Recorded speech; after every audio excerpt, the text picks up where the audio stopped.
Hello, it gives me great pleasure to welcome you to this episode of Industry Talk on Brand and Business News. My name is Shino Ite-Ade. Today, I have someone with depth and broad worth of experience. She's spent over 3 decades of her life in advertising and integrated marketing communications. From Grant Advertising Agency to LTC, now JWT, she carved a creative niche for herself in a male-dominated industry like advertising. Little wonder she was appointed to pioneer one of the leading agencies 141 worldwide as a Chief Operating Officer. I bring you the advertising diva, Mrs. Bunmi Oke. Thank you very much for having us. Thank you. Okay, maybe before we go to LadyBird, just to bring our audience into the platform where we had today, why did you resign from 141 worldwide? Well, like they say in life, there's a time for everything, okay? Everything in life has its time and its season. And it had been about 12 years that I spent in 141, and I believed my assignment was done. I had achieved my goals. I had been able to achieve building the company, like you rightly said, from virtually a zero state to what it had become in Nigeria, which is even attractive enough to attract new talent to the business, which is great.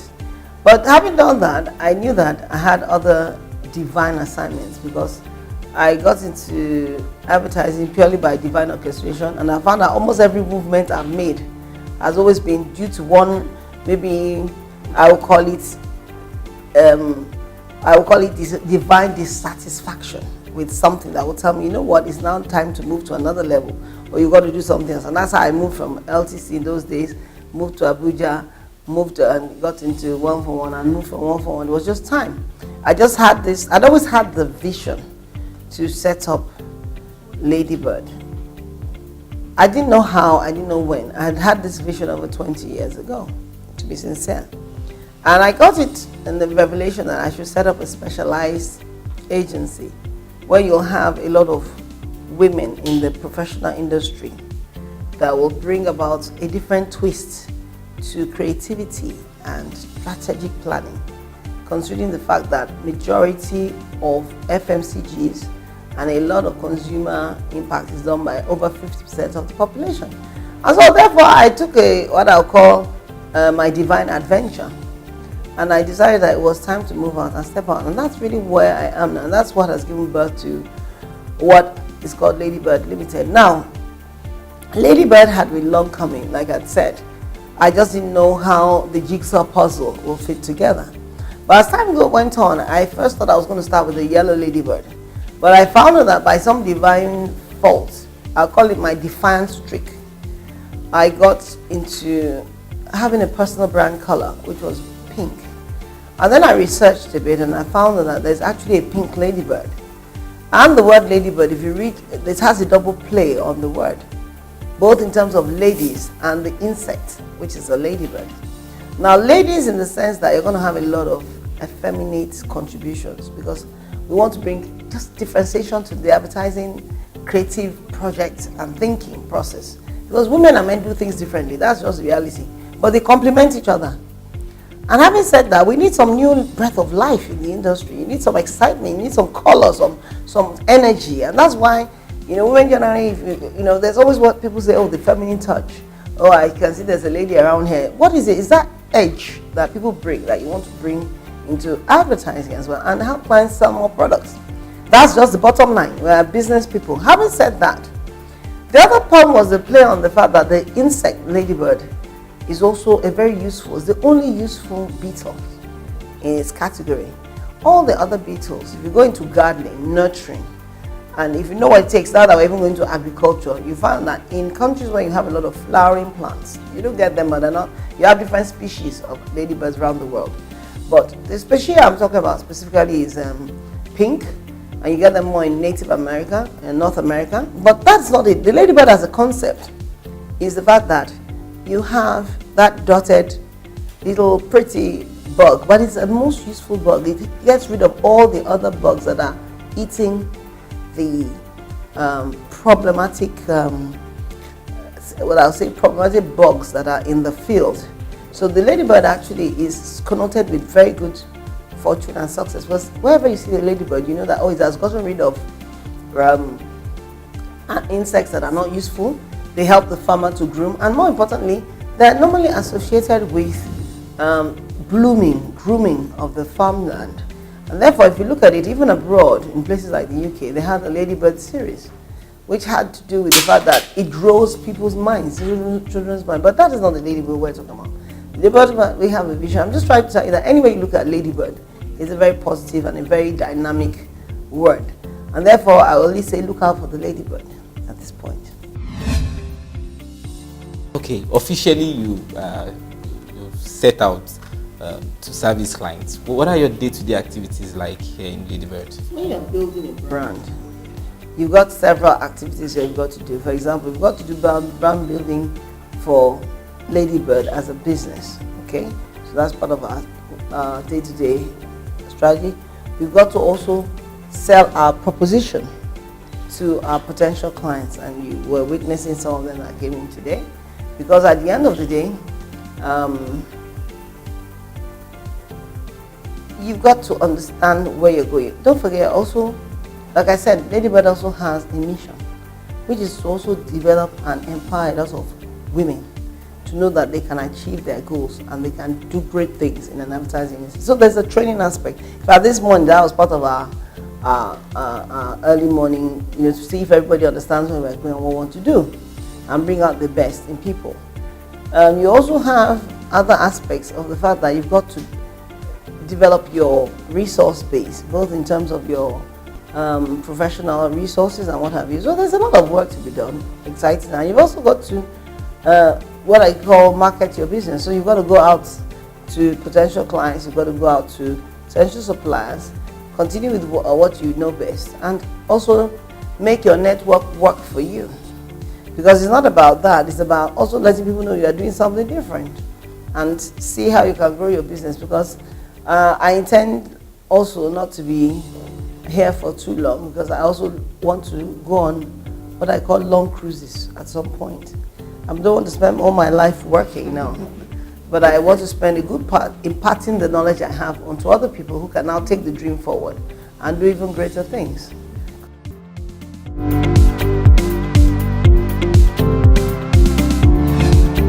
Okay, we currently have integrated marketing communications agencies who are doing quite well in Nigeria here. How do you intend to have a cut of the market share? I mean, what new things are you bringing to? Our objective is to help clients to nurture their businesses better, at a more cost-effective way and in a more strategic way. And women are good at doing that. Don't forget, you give a woman 10 naira, she will stretch that 10 naira and she will cook a pot of soup somehow in quotes. So I'm just trying to say how powerful a woman is in decision making, in consumerism, and we want to bring that to the table so that we can sell more products and nurture more brands to greater success. And that is exactly what our mission is, to also bring about a lot of what I'll call interesting insights into communication. The way content is being consumed has changed drastically due to digitization and some other social factors. How do you think practitioners, advertising practitioners, can take advantage of this? We have infrastructural problems. And because of these infrastructural problems, we found that where we could have been highly digitalized in the sense that we can be tracked by our digital consumption habits. I'll give you an example of what I'm talking about. When you go to countries that have high penetration of internet penetration and what have you, you find that even if you are not a techie, in quotes, until we get to that point where certain things are standard, we'll be just scratching the surface, but I'm sure you'll be 10 times more productive if you didn't have to think about powering your batteries, thinking of your transportation costs. I mean, a lot of young people are released to their destinies because they're able to work with basic facilities, because people are very, very dynamic, resourceful, and I think majority of Nigerians are actually ready to do a lot of good business, but it's just that you need a more enabling and encouraging environment that is sustainable. That's the problem. the challenge.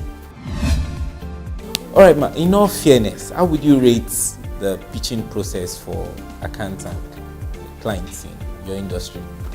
Of course, you need more of you need clients, you need accounts as you set up now. In the industry as a whole, the marketing commercial ecosystem.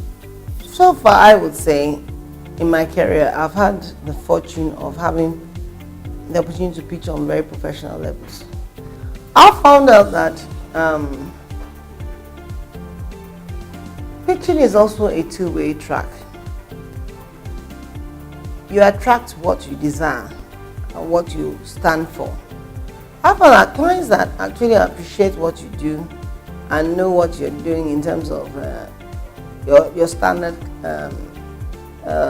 pitch fees and what have you, they will ask you questions, and more often than not, if you make it clear why you're asking for pitch fees, they tend to oblige, most professionals. Some will tell you up front because some of the clients themselves don't understand the reason why you're asking for pitch fees. A client that has invited 10 different agencies to a pitch will naturally resist paying agency fees because in the first place, he or she shouldn't have invited 10 agencies because you can't afford to pay them. We're just trying to explain that time, effort, and resources go into pitching. So what happens is that by the time you tell those clients that you can shortlist an agency on different criteria, you don't have to just send people on what you call on a wild goose chase, because technically you cannot use more than 1 or 2 agencies at a go. So why are you inviting 10? So those who started understanding, especially when I was the president of the AAA, I found out in my experience that the more you explain to clients that the essence of that fee is to discourage abuse of just taking ideas, use them free of charge and not paying for it. So some days, you find these days a lot of clients also pick out agencies on criteria, maybe just they ask you to submit your credentials. They change the criteria for selection. Some of them will just say submit without asking you to go through the whole process of developing creative ideas, strategy, media plans. But the few that do, I find that quite a number of them have risen to the task of paying for pitch fees. Now, on the other hand, agencies too do not want to get to a point where they think that only paying for pitch fees becomes your source of income. Because if I can say, okay, if the objective is just to get rewarded by pitch fees, you might as well then do 20 pitches and win no accounts, God forbid. I mean, it works both ways, So, let's be mature about this. So, what I was trying to explain that is not the objective. The objective is what should be clear, that it is to just ensure that everybody's professionally remunerated and you don't take people's jobs for granted. That's just really what it's all about. So, it's evolving, and I'm hoping that it will get better, because it should get better, but you do have a few areas where things could be improved upon, because we're still a developing nation anyway. Talking about budgeting, and ad spend keeps going down year in, year out from a few records that we've been able to gather. And the creative department would always complain of clients' influence on budgeting as a limit. Do you think, as an effeminate brand, do you think LadyBird would have a negotiating edge for most accounts you'll be pitching for? Sometimes it's not always the best ideas that clients are looking for. Sometimes they're looking for chemistry among the team. They're looking for passion. They're looking for interest. Clients look for so many things. So, especially when there's a professional agency, they also want creativity. But if you're creative and you're not fast, you can't meet up the deliverables, you're not even committed. Some people lose businesses purely on the lack of commitment, not that we're not good. So there are a lot of things that clients are looking for. And don't forget, clients' needs evolve. Because clients are also are also working on consumer trends and demands. A client that knows that he wants to do a new product launch because maybe his consumers have decided, I want a new offering, and that thing has to be well communicated, well understood, and also has to be delivered with passion and interest. They're looking for an interesting set of people, and therefore it it's not always as simplistic as people look for. Sometimes it's actually about good chemistry that clients are even looking for. They're also looking for knowledge. What does the future hold for advertising in Nigeria? What should we be expecting? There's going to be a whole evolution in the industry. You're going to see a lot of young people coming up with their own ideas. You're going to have a lot of mergers and acquisitions. And that's why I believe a lot in cooperation too. Because I believe that a lot of us in the industry need to collaborate, cooperate, and co-compete. And what I mean by that is that you compete, but you complement yourselves. You know, there are times you must need to put down your token and say, you know what, let's work as a team on this project. Because if you want to grow the business or you want to grow the industry, you can't do it alone. You need the skills of so many different personalities and I would say businesses. And I'm reading a book which a senior colleague gave me about strategy rules. It was talking about the Apple, Microsoft, and Intel story. And one thing that was interesting is that if you look at it, they are competitors, but they also collaborate. They make sure that their products are utilized by each other, but at the same time, occasionally they will come up with something that will redefine so that they can remain in business. What I'm trying to do, but they don't kill themselves. They don't get to a point where they say, this one, let me kill the other competitor, because no, they find a way of sitting down behind the table and at some point cooperating. And that's why they have become great companies today. And they are still living, and they've brought about great change, not just to the companies, but to the whole world. Now, if Nigerians can understand that, to build a business, you don't have to be, build an ecosystem. That's what I've realized, that we have to build an ecosystem for the marketing communication industry, in the sense that you will need the digital planners, you will need the media planners, you will need the audiovisual skills, you will need the strategic planning. If we realize that all these skills, at some point you must collaborate to bring about great growth and stability of the industry.